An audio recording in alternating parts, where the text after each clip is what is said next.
pero voy a hablar acerca de lo que vendría a ser las presiones de oxígeno, voy a hablar acerca de mecánica respiratoria, ventilación pulmonar, presiones parciales, acerca del material.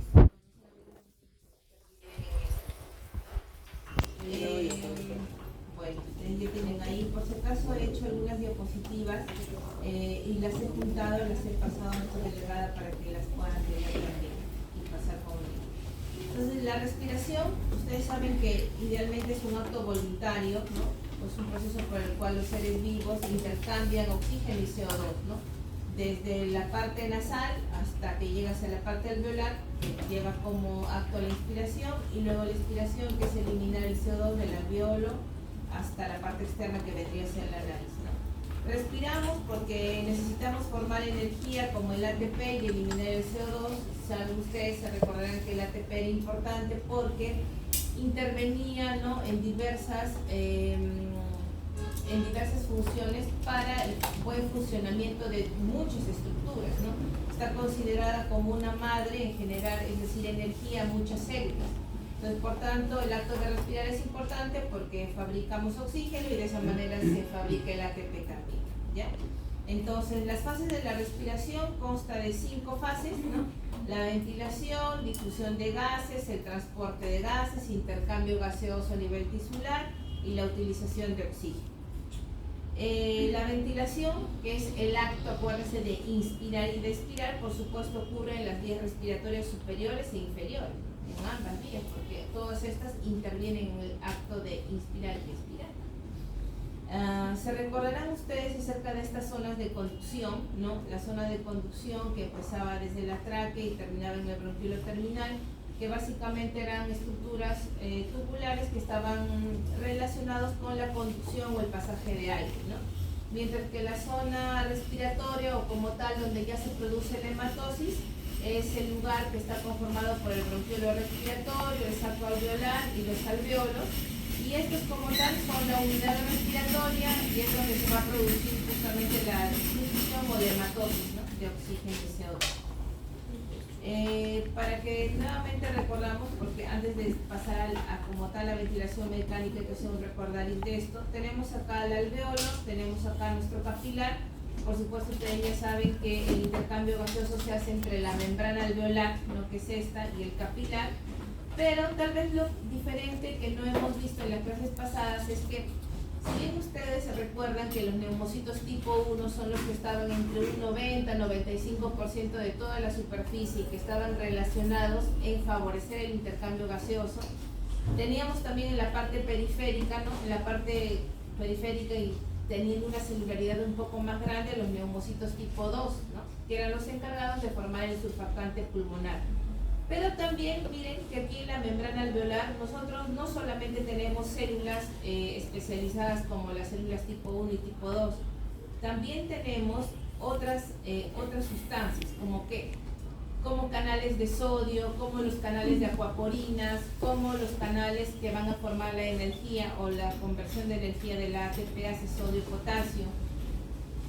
¿Y para qué me sirve esto? Para favorecer a que este sodio pueda ingresar desde el alveolo hasta el intersticio, ¿no?, captando de tal manera moléculas de agua que no se detengan acá y que no estén suspendidas en el alveolo. Por tanto, este sodio que va a estar aquí en concentraciones mínimas en el alveolo, ¿no?, y que van a ser también fabricadas por los neumocitos tipo 2, este sodio va a favorecer al atrapamiento de agua aquí a nivel intraalveolar y la va a llevar hacia la zona intersticial, ¿no?, para que luego vaya a ser eliminado por los ganglios linfáticos y no se queden detenidos ahí también. Por ejemplo, en un paciente que tiene un edema agudo del pulmón, estos pacientes tienen un problema aquí, ¿no? O sea, aquí a nivel de la membrana, esta membrana se ensancha porque acá hay atrapamiento de agua. Posiblemente uno de los factores será pues que los canales de sodio están dañados, no trabajan bien, entonces el sodio no atrapa la molécula de agua y todo se queda acá, ¿no?, acá en la parte externa. Se inflama y luego el agua se extravasa y se va formando acá. Entre el intersticio se queda atrapado todas las moléculas de agua, ¿no?, formando así lo que vendría a ser el edema pulmonar, ¿no? Entonces, por eso es importante también los canales de sodio porque permiten el atrapamiento de agua. Ahora,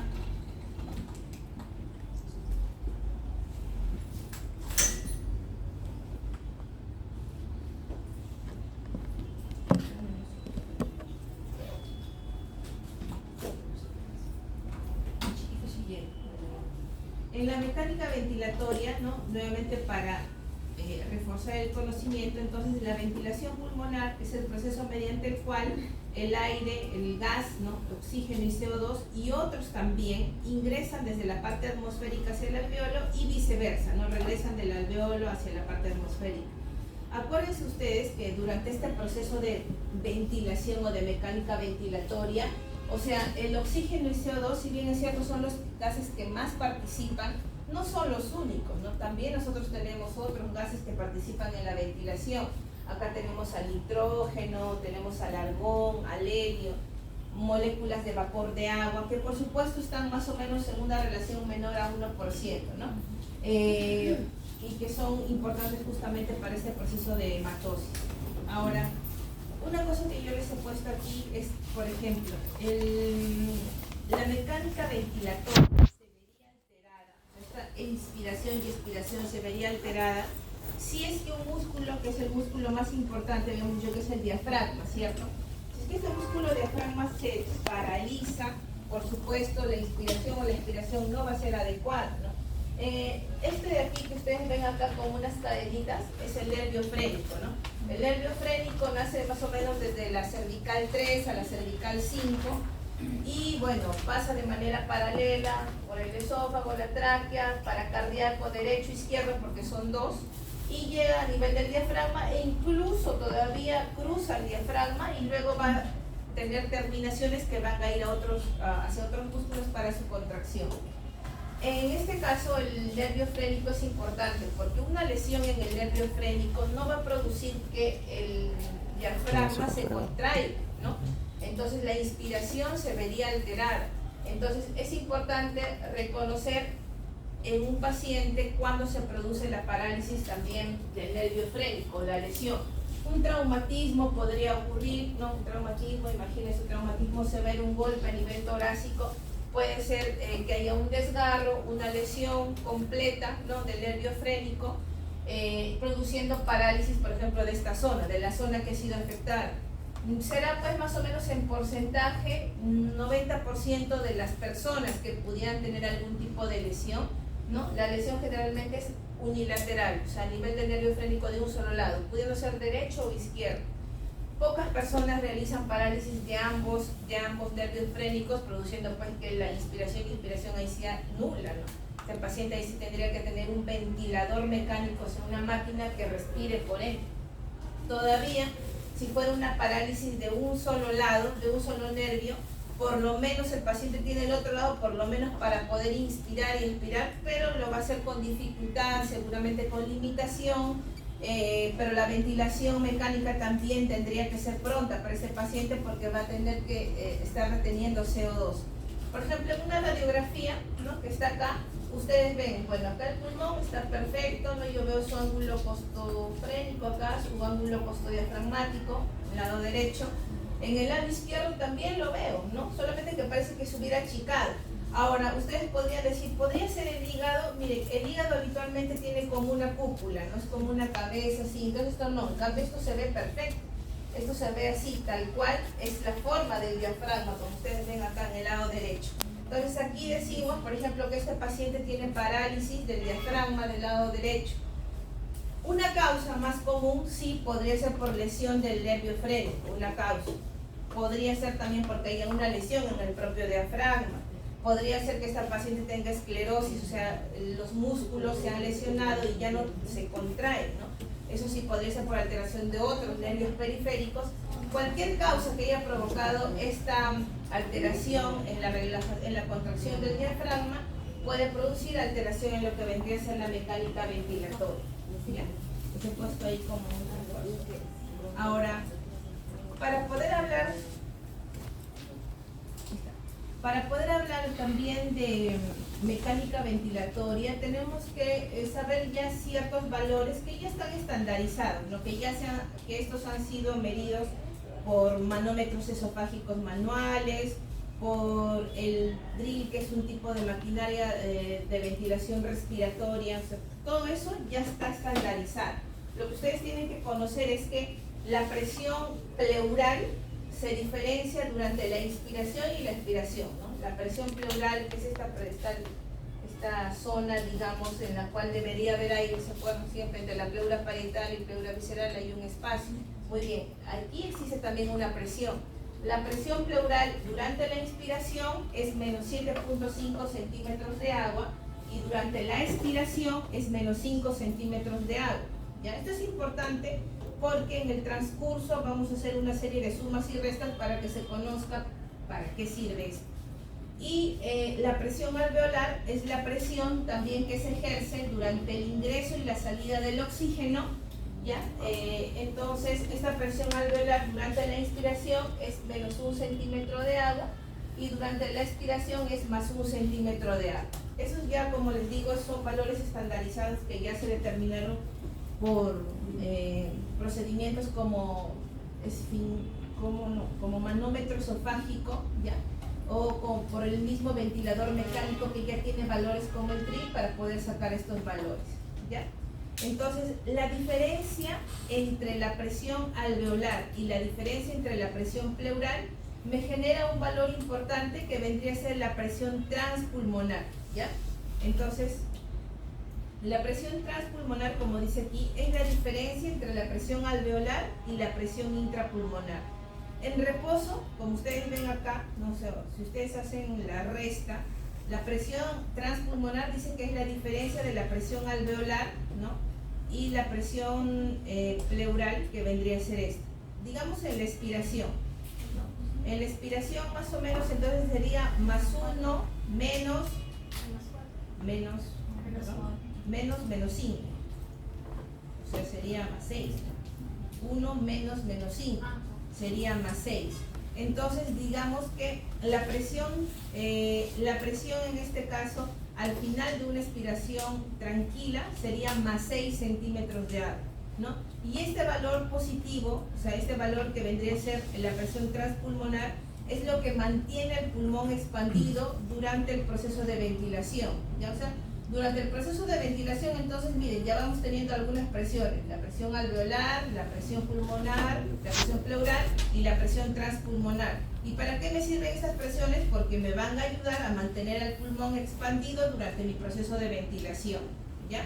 Ahora, también, ¿por qué me sirve? Para entender algunas enfermedades que ustedes la tienen dentro de sus sílabos, pero lo voy a ir mencionando chiquitamente acá, ¿no? Porque la presión, acuérdense, dentro del alveolo es 1, ¿no? Ya tenemos como 1 durante la expiración. Y en la presión pleural también tenemos, que es menos 5.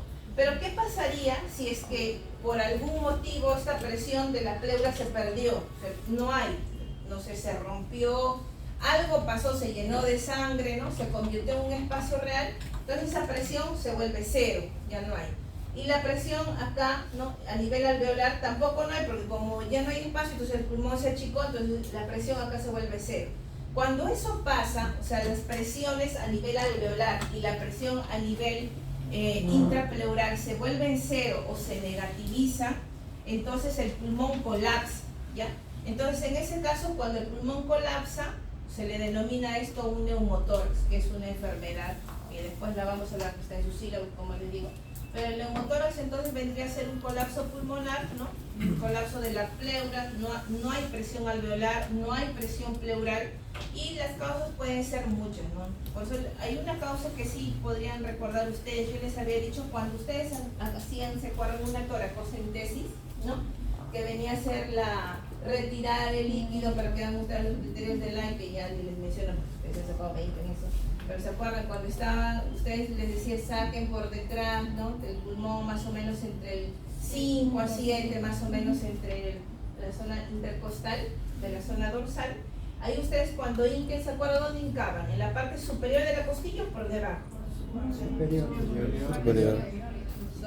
Superior en la costilla. ¿Cómo? La parte superior.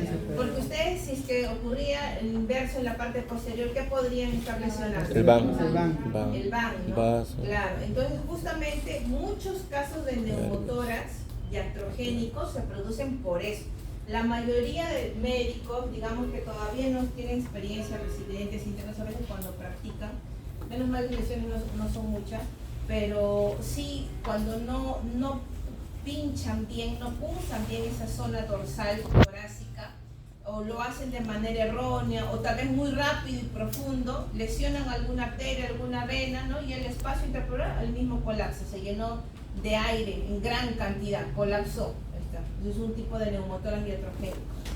Entonces, así como eso hay varios. Pero estoy explicando una que podría ser más común tal vez. Ahora, otro término que se utiliza durante este proceso de compliancia pulmonar, ¿no? O sea, durante la ventilación. Hay un término que se le denomina compliancia pulmonar. La compliancia pulmonar es la distensibilidad, ¿no?, del pulmón, que está determinado de acuerdo al cambio de volumen y presión que existe, ¿no? Porque ustedes saben que durante la inspiración nosotros tenemos que tomar mayor cantidad de oxígeno, ¿cierto? La presión que hay de afuera hacia adentro va a ser mayor, tengo que amplexar, ¿no? Entonces, durante la inspiración, ¿qué pasaba? El volumen era mayor, amplexaba, y la presión adentro, ¿cómo era? Disminuía, ¿no? Entonces, la inspiración, en cambio, es al revés. Muy bien. Entonces, esa capacidad de distender del pulmón, ¿no?, se le denomina la compliancia pulmonar, ¿ya? Entendiéndose por distensibilidad a la propiedad que tiene mi órgano, que es mi sistema respiratorio, para distenderse o alargarse, ¿ya?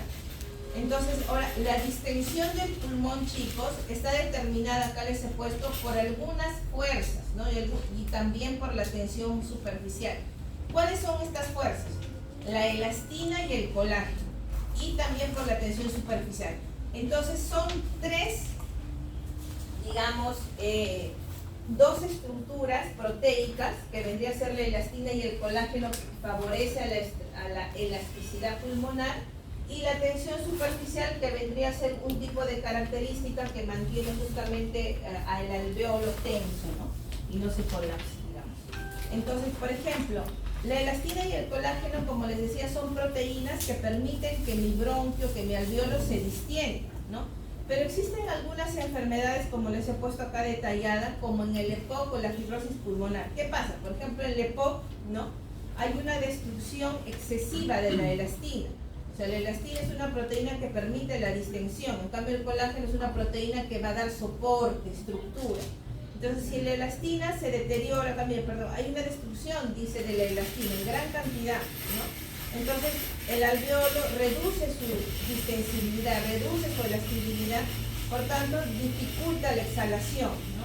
Entonces, lleva una menor capacidad pulmonar. El aire tal vez va a entrar, pero el paciente no va a poder inhalar con mayor capacidad, porque la elastina se ha perdido. Entonces, no hay capacidad para la ventilación se lleve a cabo adecuadamente, ¿ya? Entonces, eso es por pérdida de la elastina y del colágeno. Ahora, acerca de la tensión superficial. Hace un ratito yo les había mostrado una imagen del alveolo, ¿no? Se acordarán que tenían canales de sodio, ¿no?, moléculas de TPasa, canales de acuaporinas, que son canales que van a permitir que mi alveolo también esté humidificado, ¿no? Entonces, por ejemplo, aquí es un ejemplo, nada más les pongo, acá está el alveolo, acá tengo yo moléculas de agua que están unidas a la superficie. Estas moléculas también van a colaborar durante la expiración a contraerse para que el alveolo, pues, pueda expulsar el CO2 en condiciones normales, ¿ya? Pero ahora, imagínense si es que el alveolo no tuviera suficiente tensión, o sea, la capacidad para resistir también. Entonces, cualquier cosa que favorezca a que se apriete, entre comillas, ¿no?, va a favorecer a que se colapse, claro, ¿no?, el alveolo. Pero esto no pasa, porque acá les he puesto bien, pero esto no va a pasar porque nosotros tenemos al surfactante, ¿se acuerdan? Entonces, como el surfactante que lo producen las células de tipo 2, que no sé por qué varios se equivocaron en el examen, las células de tipo 2 que están acá afuera no son las que fabrican el surfactante, y el surfactante es la que va a evitar, pues, que el alveolo colapse, ¿cierto? Entonces, esto no va a pasar. Así, las moléculas de agua dicen que ejercen una gran cantidad de presión, pero eso no va a pasar, o sea, el alveolo no va a colapsar, porque la tensión superficial va a estar controlada por el surfactante. Incluso se dice, chicos, que yo les había explicado que durante la fase canalicular, ¿se acuerdan que estábamos entre las 20 y tantos, 26, 36 semanas, ¿no? Ahí el prematuro tenía alveolo, sí, ¿no? Pero tenían poca cantidad todavía, ¿no? Todavía no estaban desarrollados. Pero ese bebito, a pesar de que tiene posibilidad de vida y posibilidad de muerte, les dije, ¿se acuerdan? Pero hay algunos que viven, o muchos de ellos que viven, ¿por qué? Porque justamente el surfactante es una proteína, un líquido muy poderoso.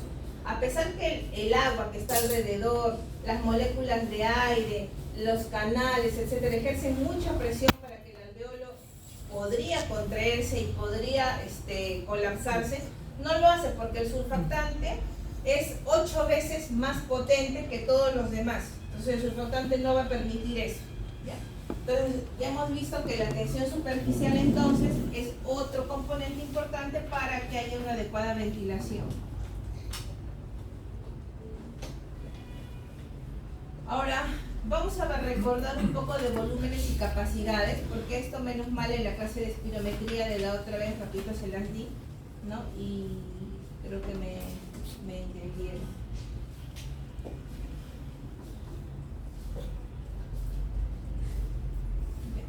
Entonces, acá, vamos a recordar. Tenemos acá entonces a los volúmenes y las capacidades, ¿no? Recordando, acuérdense que las capacidades era la suma de volúmenes, les había explicado en clase, ¿cierto? El volumen corriente, ¿qué era? El volumen tidal, ¿no? También llamado, en el cual uno inspiraba y expiraba. Es lo normal, lo que ustedes están haciendo ahorita, ¿no? Inspiran y expiran, es lo normal, el volumen corriente o tidal. Y este volumen debería ser 500 mililitros, ¿ya? El volumen de reserva inspiratoria, claro, es lo que yo inspiro forzadamente, todo lo que inspiro. Y más o menos dice que un aproximado son 3.000 mililitros lo que yo inspiro. En cambio, el expiratorio es lo que yo elimino, todo el oxígeno, el CO2 que elimino forzadamente, más o menos es 1.100, ¿no? Y el residual es lo que yo tengo en mi pulmón, pero que no lo puedo medir. ¿Se acuerdan que les dije que siempre hay un poquito ahí? Ya, ese poquito no es poquito, porque es 1.200, ¿no? Pero ahí siempre está, en esa cantidad. Y la capacidad es la suma de los volúmenes, ¿no? Entonces la capacidad inspiratoria es la suma de mi volumen corriente con un volumen de reserva inspiratoria y será 3.500. El residual funcional es la suma de mi volumen residual expiratorio con mi volumen residual y estos son como 2.300.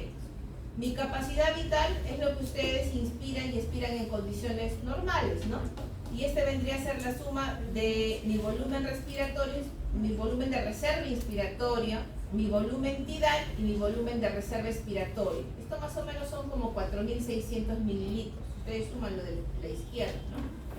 Y mi capacidad pulmonar total es pues todo lo que ya hay en el pulmón, ¿no? Incluyendo pues la parte residual, lo que no se puede medir aparentemente tan habitualmente, ¿no? Que es la suma entonces de mi capacidad vital, todo, con mi volumen residual. Y esto aproximadamente son 5.800 mililitros, ¿ya? Entonces, nuevamente, esa es una gráfica que yo les había colocado en la parte de espirometría, ¿no? Pero justamente acá, ¿qué se llamaba eso? Mi volumen corriente, mi volumen tidal, ¿no? Que son 500 mililitros, ¿no? Entonces, si es que del punto máximo donde yo inspiro de manera normal, ¿no? Digamos, mi inspiración normal, el punto máximo, y yo inspiro forzadamente, ¿a esto cómo se le llamará? Está muy bien. Y de mi punto final expiratorio hasta lo máximo que puedo expirar, será, acá es inspiratorio, volumen de reserva inspiratoria, ¿no? Y de todas las capacidades, ya vendría a ser la suma de los volúmenes, no se vayan a olvidar y confundir por favor la capacidad pulmonar total, es la suma de todos los volúmenes que está a su izquierda, ¿no? La de reserva inspiratoria, expiratoria y mi volumen residual, ¿ya? ¿Que cuánto era? 5.800, casi 6 litros. Ahora vamos a ver otro volumen más, que es el volumen de respiratorio por minuto. Chicos, a ustedes les han colocado una clase que es todo un libro, ventilación mecánica es todo un libro para los que en algún momento tienen sed de la UCA. El volumen de respiratorio minuto es la cantidad de aire que ingresa a tu vía respiratoria cada minuto. Eso es. Mi volumen respiratorio minuto es la cantidad de aire que ingresa por minuto durante mi proceso de inspiración y expiración. Ahora, ustedes se recordarán que la frecuencia respiratoria mínima en un adulto, ¿no? Claro, promedio podría ser entre 16 y 20, pero se dice que lo mínimo que uno puede respirar, contando desde un adulto mayor, podría ser mínimo, los 12 lo mínimo, un adulto mayor. 12 es lo mínimo que respira. Entonces, si esa frecuencia respiratoria mínima, que es 12, yo multiplico el volumen corriente, que es como 500, ¿no? Yo voy a tener justamente esto, que vendría a ser mi volumen respiratorio minuto, normal. O sea, más o menos quiere decir que son 6.000 mililitros por minuto. Ustedes están inspirando, digamos, 6 litros por minuto. Durante todo el acto que están haciendo ahorita son 6 litros. Imagínense prácticamente lo que ustedes están inspirando. No pareciera, pero sí. Ahora, también existe otra cosa, ¿no? Porque durante el análisis también de pletismografía dijeron acá los evaluadores, pero dijeron durante el proceso de acá, en esta zona de conducción, hay aire, ¿no? O sea, acá hay aire. Entonces, pero este aire no se está cuantificando, entonces mejor cuantifiquemos bien, dijeron. Entonces, todo este aire que está en todo este espacio, en esta zona de conducción, y que no realiza la hematosis, se le considera como un espacio muerto, ¿no? Pero no es un espacio muerto porque no hace nada, ¿no? Acuérdense que es un sistema de conducción y cada uno tiene su propia función, pero se le considera como un espacio muerto anatómico porque es una zona donde no se lleva a cabo la hematosis. Aquí se dice que en este espacio muerto hay más o menos 150 mililitros de aire, ¿no? Que está disperso. Entonces, dijeron, a ver, si este es mi volumen corriente, que es 500 mililitros, yo le resto este espacio muerto, estaría en realidad, sería como 350 mililitros lo que yo tendría entre inspiración y expiración, más o menos. Y si a esto yo le multiplico los 12, que es lo mínimo que yo respiro, me daría 4.200 mililitros por minuto, ¿no? Entonces, en realidad, no son 6 litros lo que nosotros, digamos, inspiramos y expiramos para que se realice la hematosis. Solamente la hematosis está considerado como 4.200, ¿no? Aquí porque es la ventilación alveolar, porque aquí ya hemos restado todo lo que se ha eliminado del espacio muerto. O sea, son 4 litros por minuto más o menos, en el cual ustedes están, al inspirar y expirar, están realizando su hematosis. 4 litros aproximadamente. Porque aquí, como les digo, hemos eliminado el espacio muerto, ¿ya? Ahora, también vamos a ver, ustedes se recordarán que siempre decíamos, ¿no? El gas, el oxígeno y el CO2 a través de la membrana y el capilar pasan, pero a través de un mecanismo, ¿no? Que es el mecanismo de difusión. El mecanismo de difusión consiste en el paso de moléculas de mayor a menor concentración. Es un movimiento a favor de la gradiente, porque es de más a menos. Así es. Entonces, digamos, el movimiento por el cual se produce el intercambio de gases normalmente en un ser humano está dado por el mecanismo de difusión, ¿ya?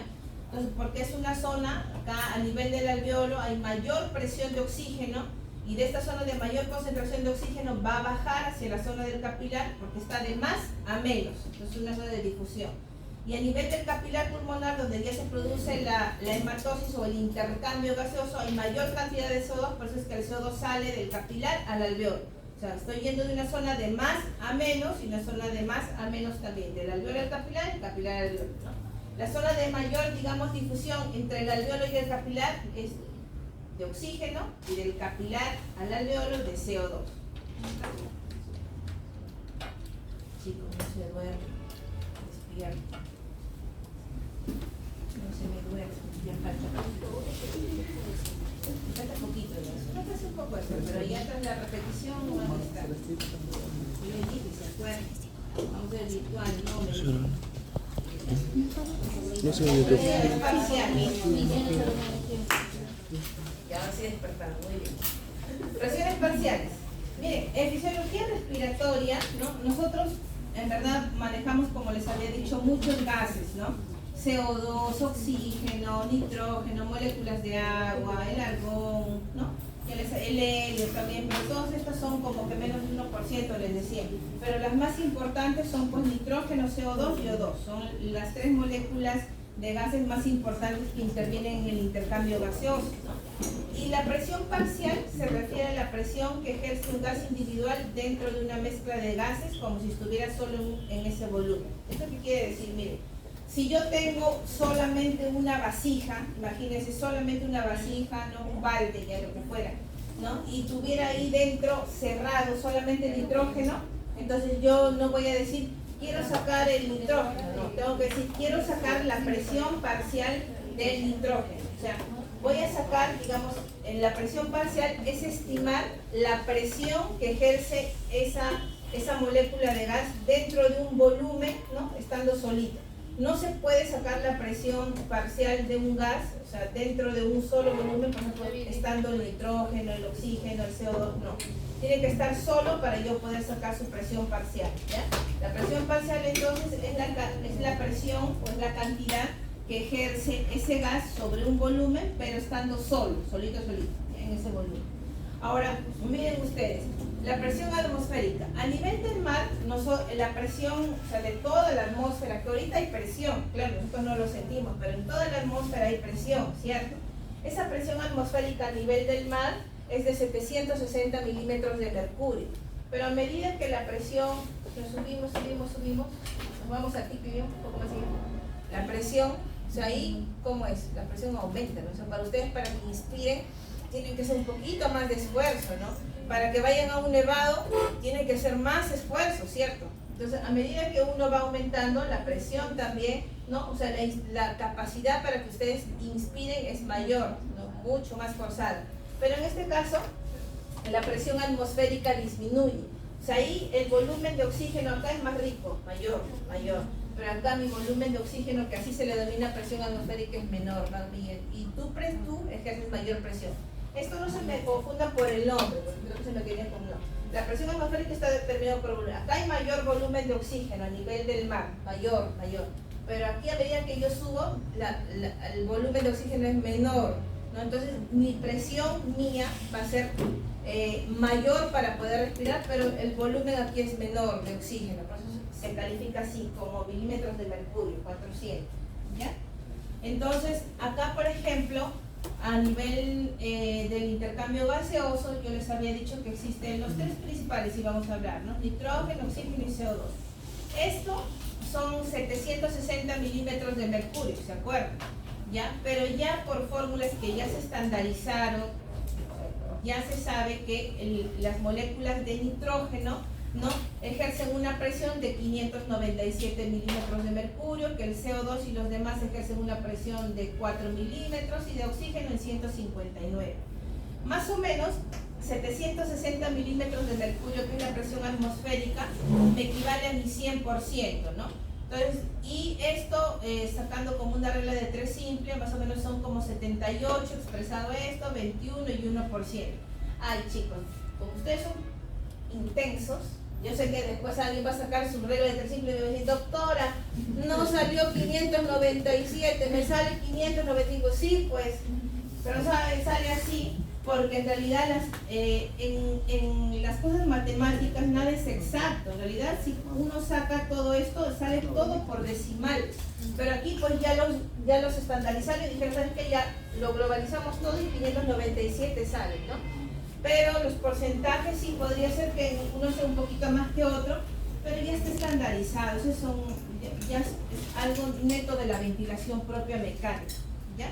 Entonces, en la ley de Dalton, que es una ley que también participa en la ventilación mecánica, dice, ¿no?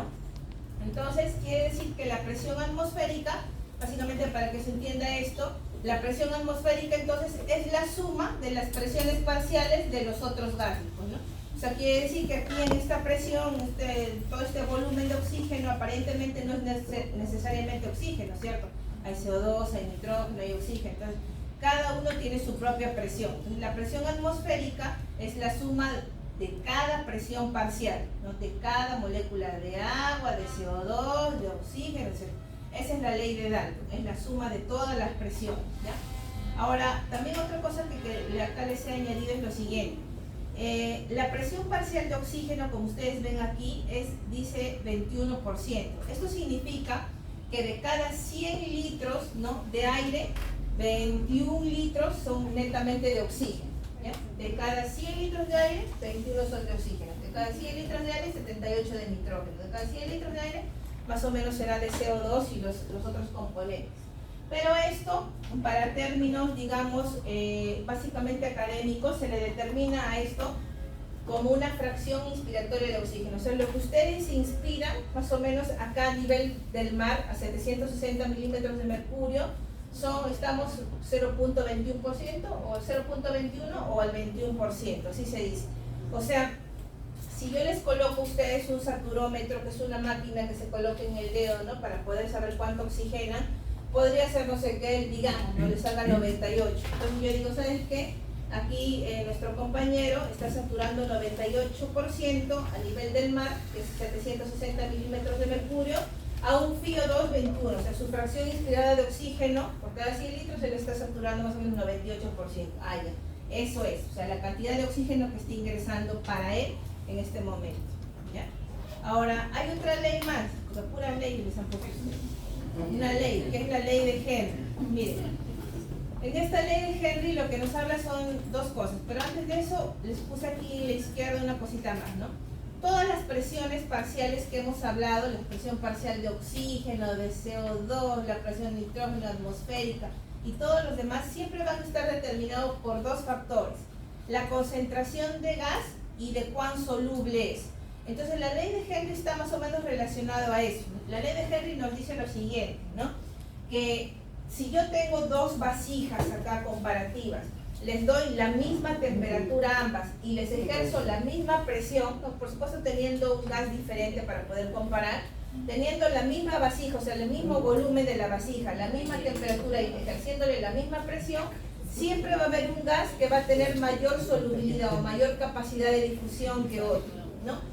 Y acá justo les he puesto, el dióxido de carbono, por ejemplo, tiene 20 veces mayor capacidad de solubilidad que del oxígeno, ¿no? Ustedes ven acá, por ejemplo, mayores puntitos, allá, porque se descubrió que ejerciendo justamente, teniendo dos vasijas y ejerciéndoles, o sea, taponándolos, ¿no? Se vio que el CO2 discurría más rápido acá. Podría pasar y salir, pasar y salir. Mientras que el oxígeno sí, pero en menor proporción. Eso quería decir que el CO2 era mayor, 20 veces más soluble que el oxígeno, ¿ya? Es por eso que cuando ustedes destapan también una gaseosa, el primero que sale de destapar es el CO2, porque es más soluble, es más rápido, es más volátil incluso de poder salir, ¿ya? Acá dice, ¿no? El dióxido de carbono es mucho más soluble que el oxígeno y aunque ambos gases están en la misma presión, ¿no? El dióxido de carbono se disuelve más rápido, es el de acá, el de la derecha.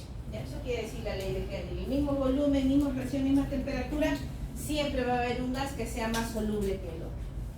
Ahora, acá les puse esta tablita comparativa porque podría ser, me pareció que era importante porque podría ser que se confundan. A nivel atmosférico, habíamos dicho aquí en el lado izquierdo, ¿no? Que la cantidad de nitrógeno, la presión de nitrógeno era 597, de oxígeno 159, de CO2 0.3, etc. Pero ustedes ven que cuando cae el aire se va humidificando, o sea, cuando ustedes ya van inspirando, van inhalando, porque se llena de moléculas de agua, ya va cambiando, ¿no? Acá, por ejemplo, las moléculas de vapor de agua ya no serán 3.7, como se unió pues con moléculas, o sea, con agua, porque acá en la atmósfera, acuérdense, hay agua, he dicho. Entonces ya aumenta, pues ya es en 47. Y cuando llega al alveolo se mantiene, pero mientras tanto, por ejemplo, acá el CO2, ¿no? A nivel atmosférico afuera hay poquito, 0.3. Cuando se humidifica sigue igual, pero cuando ya está realizando la hematosis en el alveolo ya cambia, aumenta, 40, ¿no? Y a nivel alveolar, en la presión de oxígeno disminuye un poco, a 104. O sea, realmente las variaciones, ¿por qué se dan? O sea, ¿por qué en el aire atmosférico, digamos, hay más oxígeno que a nivel alveolar? ¿Por qué el cambio de CO2? Porque el oxígeno siempre está absorbiéndose constantemente. Entonces se queda, a pesar que haya 159 afuera, siempre se queda, digamos, una parte a nivel de la tráquea, de bronquio, de bronquiol, entonces llega incluso a bajar a nivel alveolar hasta 104. Y el CO2, como se está expulsando, perdón. Eso es lo que se le considera el espacio muerto. Ajá, el espacio muerto, sí. Y el CO2 también siempre está yendo y viniendo, ¿no? Y además el aire atmosférico al momento de ingresar al alveolo se humidifica porque al momento de inspirar estamos nosotros inspirando también moléculas de agua, ¿no? Más, por supuesto, a nivel del mar en relación a una persona que vive en una zona árida o seca. Entonces, y también acá hay un dato que quería agregarles a ustedes, y es que el proceso de hematosis, más o menos, o sea, para que se inicie el intercambio gaseoso, se inicia en 0.25 segundos, ¿no? Y a los 0.77 segundos ya se terminó la hematosis. Acá les puse un ejemplito, miren. Acá ustedes están viendo una sangre que es desoxigenada, no está en azul. Acá en la presión de oxígeno está bajita en 40 y la de CO2 en 45.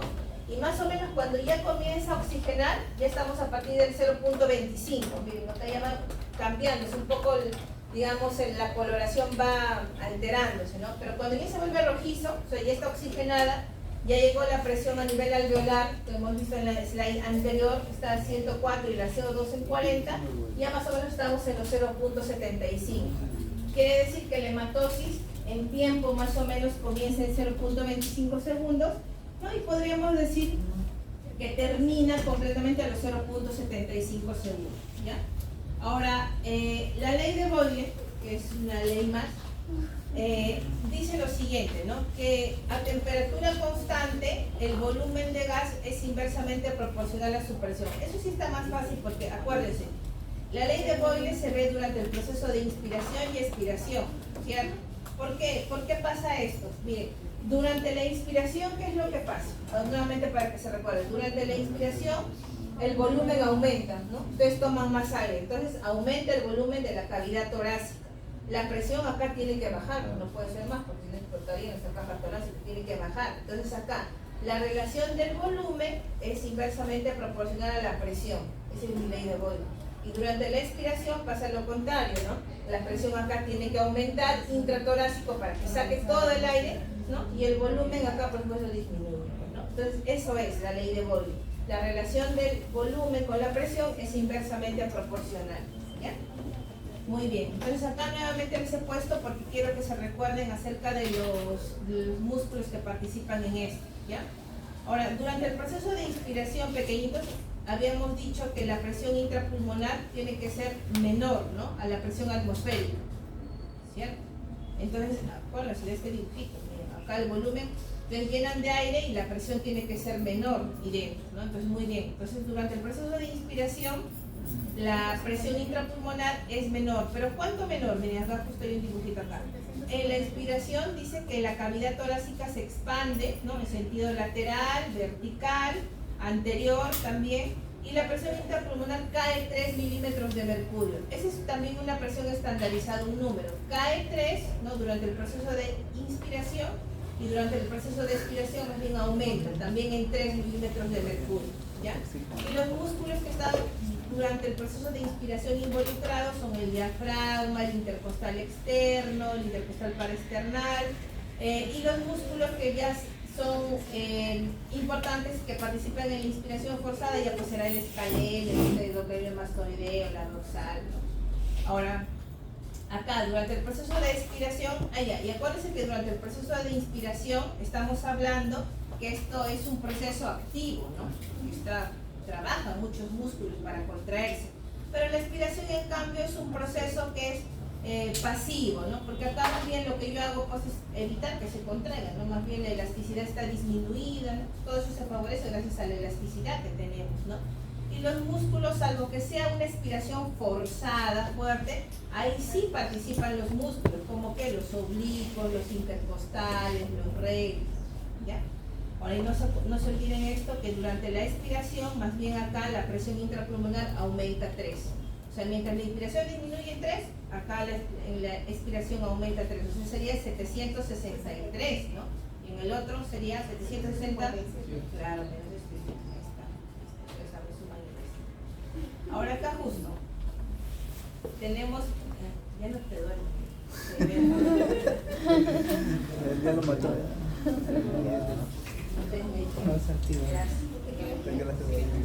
La membrana alveolar, justo acá la pequeñita justo ella me acuerdo que me dijo, doctora, me dijo, ¿cómo usted le va?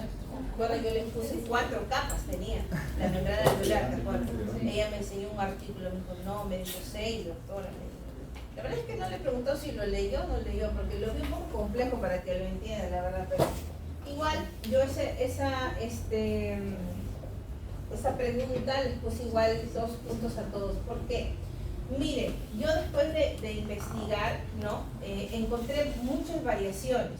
Si bien es cierto, en el libro Tórtora, en el libro de ventilación mecánica de Álvarez, dice que la membrana alveolar solamente tiene 4 capas, existen algunas, ¿no? Algunas bibliografías, como en el Guyton, por ejemplo, o en la revista de fisiología también de mecánica respiratoria, dice son 6. Es un poco confuso. Miren que cuando la niña me dijo no, 4, le dije no, pero, o sea, yo también tengo entendido, pero Bueno, después cuando ella me dijo eso empecé a revisar, porque la revisión que ella me enseñó. Es que el espacio no lo considera como capa. Claro, exacto. El espacio y el otro es el líquido. Exacto. Hay algunas zonas que no se consideran. Esto tal vez está un poco más detallado en el libro de Fisiología de Ventilación Mecánica. Ahí, por ejemplo, tal como dice su delegada, ¿no? El espacio, por ejemplo, no lo consideran y el líquido tampoco, entonces ahí se va disminuyendo y en algunos sí está estandarizado como 4 capas, mientras que otros todavía siguen utilizando así, ¿no? Entonces, 6, digamos. Entonces, así sea 4, 6, bueno, salvo que lo puedan sustentar bien para que no se confundan, ¿no? La membrana alveolar tiene 4 capas, si es que ustedes lo colocan esto en uno solo, o podría ser 6, pero dividido así de esta manera, ¿ya? Entonces, se dice que la capacidad de difusión que tiene el oxígeno, ¿no?, del alveolo el capilar, más o menos es de 21 litros por minuto. O sea, al momento de que el oxígeno pasa del alveolo acá al capilar, pasa más o menos 21 litros por minuto, dice, de oxígeno. Y de CO2, para que salga del capilar al alveolo, más o menos de 400 a 500 mililitros por minuto. A no ser, pues, que estén en un ejercicio extenuante y saquen hasta 1200 mililitros por minuto de CO2. ¿Ya? Ahora, ya falta poco para terminar. Los factores que van a influenciar en este proceso de hematosis o de intercambio gaseoso o de una adecuada difusión, ¿cuál va a ser? Uno de ellos vendría a ser la membrana respiratoria. Miren, yo les había dicho, ¿no?, acerca de miren acá la imagen derecha, tenemos acá el alveolo, tenemos acá la membrana alveolar, acá mi capilar. Este espacio más o menos de la membrana debería medir entre 0.25 micras, más o menos, ¿ya? Entonces, esa es la cantidad estandarizada. Pero ¿qué es lo que pasa? Cuando la membrana alveolar se engrosa, ¿no?, está engrosada, entonces la capacidad de difusión va a ser rápida o lenta.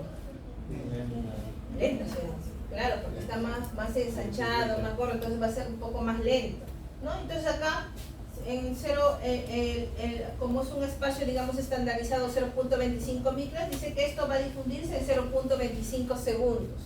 Acá pues se demorará y será ya en 0.75 porque está ensanchado. Y si estuviera colapsado, pues no demora casi nada, demora 0.001 segundos en pasar. Entonces por eso es que dice, la velocidad de difusión de los gases es inversamente proporcional al grosor. Mientras más grueso, ¿cómo va a ser? Más rápido. Claro, más rápido. En cambio el otro, si fuera delgado, claro, pues más grueso es más lento, ¿no? La capacidad de difusión es más lenta, engrosado es más lento para que pase. En cambio, si estuviera todo pegado, pasa rapidito, ¿cierto? Por eso es que es inversamente proporcional, ¿ya? Entonces, inversamente proporcional el grosor de la membrana a la velocidad de difusión. ¿De qué más depende la hematosis? ¿De qué más podría influenciar para que se altere esto? A sus compañeros se quedó pensando. ¿No lo entendiste? No sería directamente proporcional. Directamente proporcional. ¿Por qué? No me estoy muy bien esa parte. Está bien inversamente. ¿Está bien? Sí, porque si es más grueso va a demorar la difusión, se hace más lento. Pero Si es más delgado, más rápido. directamente. Otro factor que influye para la velocidad de difusión es el área de superficie de la membrana alveolar. Miren, en histología nosotros tenemos acá el alveolo, ¿cierto? Tenemos, miren, muchos alveolos acá y tenemos también tabiques alveolares que son los que favorecen también el ingreso de oxígeno y la eliminación de CO2. Pero muchas veces ustedes saben que el proceso de hematosis, habíamos dicho que era mayor espacio, mayor área de superficie, mayor capacidad de difusión, más rápido, ¿cierto? Pero ¿qué es lo que pasa acá? Por ejemplo, miren, acá teníamos, digamos que estos fueran como unas puertas de entrada, digamos, ¿ya? Acá estas son unas puertas de entrada. Esta puerta de entrada es mayor, ¿no? Es mayor. Entonces hay mayor área de superficie, mayor difusión será acá, ¿no? Más rápido será. Pero si la puertita está más chica, menor área de superficie, la capacidad de difusión de oxígeno va a ser menor, ¿cierto? Entonces, en estos casos, por ejemplo, ¿en quiénes se ven estos, no?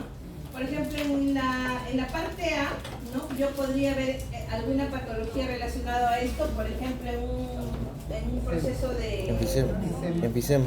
enfisema, ¿no? En el proceso en el POC también, el proceso de enfisema, de POC, donde se han formado, ¿se acuerdan? Proteínas destruidas que están Ceratosas, proteasas. Exacto, ¿no? Exacto, tal cual, proteasas, la elastina acá, y está acá alterado, todo se empieza a aumentar acá, ¿no? Toda la superficie del área alveolar está reemplazado, ¿no? Por proteínas que están muertas, entonces no permite pues, que haya una adecuada difusión de oxígeno.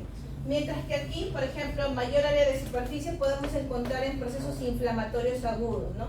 En una neumonía, por ejemplo, podríamos encontrar acá, ¿no? Pero luego se puede revertir esto, ¿ya?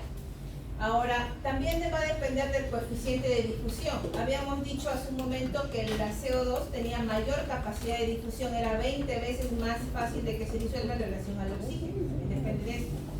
Y también de la diferencia de la presión parcial de los del oxígeno y del CO2. ¿Se acuerdan? Hace un ratito yo les dije, aquí dentro del alveolo hay mayor concentración de oxígeno, por tanto, ¿no? Entonces la presión va a ser mayor aquí y les va a llevar más rápido acá el CO2, ¿no? Por difusión. Mientras que aquí en el capilar, ¿qué había más? CO2. Entonces la presión de CO2 va a ser mayor, por eso es que hay mayor presión de aquí del capilar hacia el alveolo. Entonces también la ventilación mecánica y la hematosis depende también de las diferencias de las presiones, ¿ya? Ahora, por último, ahora acá miren, ¿quiénes van a determinar la presión parcial de oxígeno y de CO2 en los alveolos?